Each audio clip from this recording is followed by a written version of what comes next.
Philippe Auguste et Louis VIII le Lion, 1180-1226. Alors c'est Rigord, le biographe de Philippe II, qui lui donne son surnom d'Auguste, qui évoque la grandeur et la dignité des empereurs romains. Philippe Auguste se présente en effet comme un roi chevalier, soucieux d'étendre son royaume.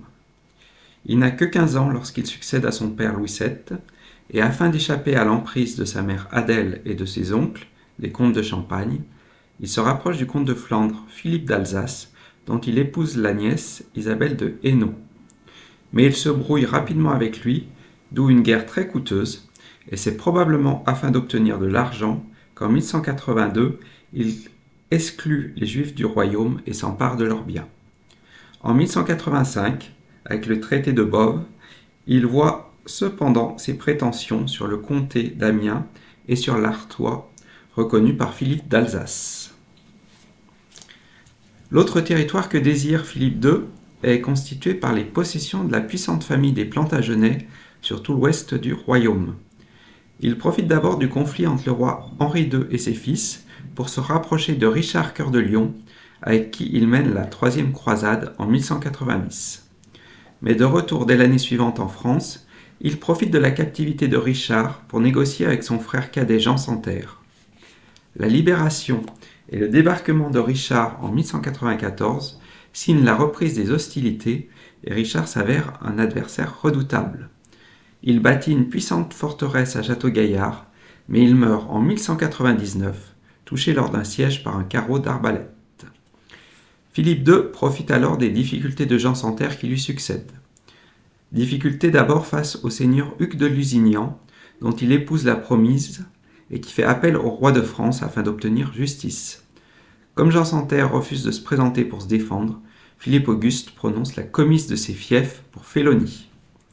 Il s'appuie également sur le neveu de Jean, Arthur de Bretagne, dont l'emprisonnement puis la mort en captivité en 1203 choque l'opinion et apporte de nouveaux ralliements au roi de France, qui s'empare du coup des territoires de Jean Santerre en Normandie, de Poitiers, de Loches, de Chinon. En 1214, lors de la célèbre bataille du dimanche de Bouvines, au nord de la France, Philippe Auguste défait la puissante coalition montée par Jean Santerre contre lui.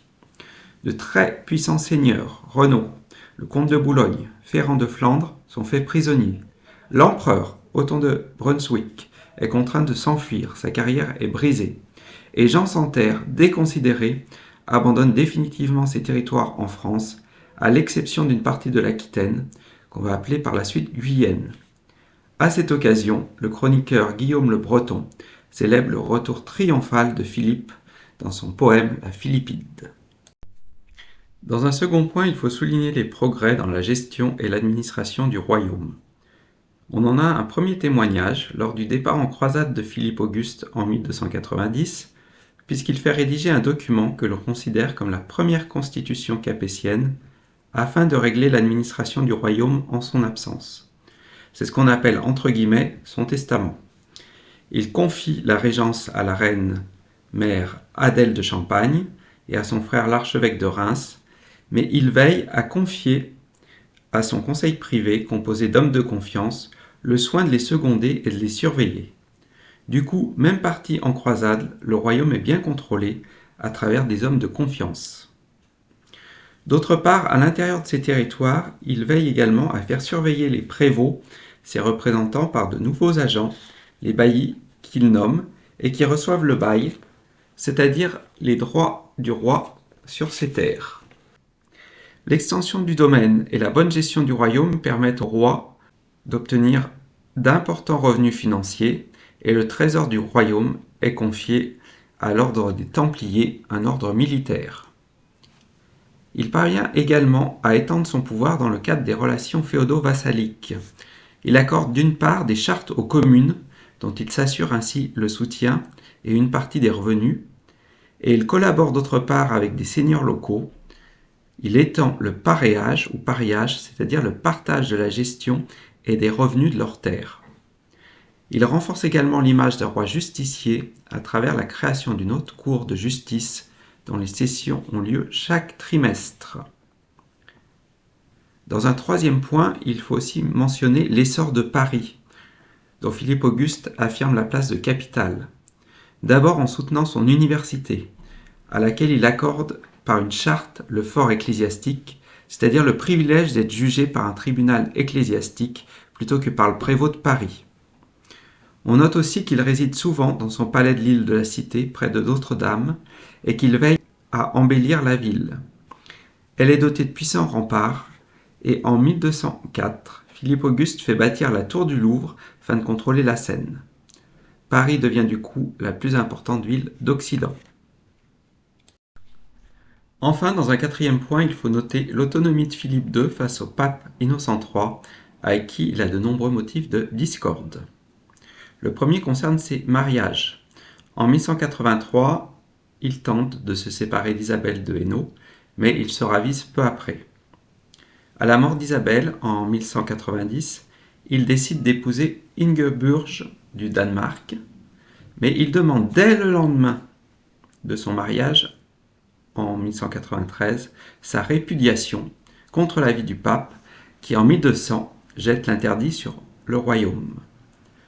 Un compromis est finalement trouvé, et la mort de la troisième femme de Philippe Auguste, Agnès de Méranie, en 1201, permet le retour d'Ingeburge et de rétablir les relations avec la papauté. Un second sujet de discorde concerne les conquêtes de Philippe Auguste, puisqu'en 1202, Innocent III tente de s'interposer lors de l'occupation de l'Anjou et de la Touraine.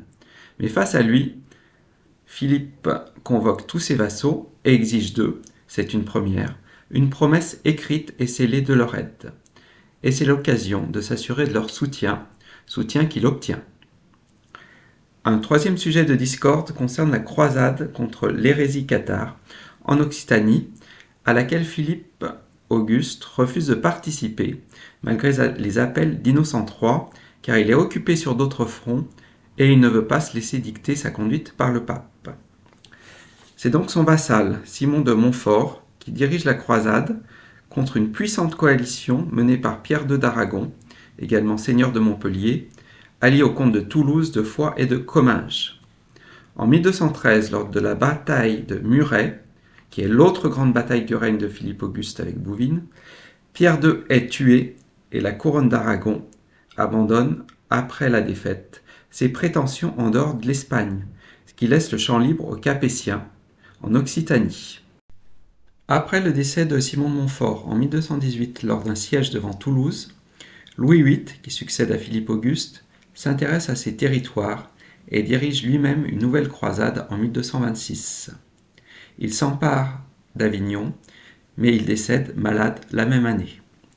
Cependant, le mariage de son fils Alphonse de Poitiers avec Jeanne, la fille et héritière du comte de Toulouse Raymond VII, en 1229, permet à l'Occitanie d'entrer dans la sphère capétienne.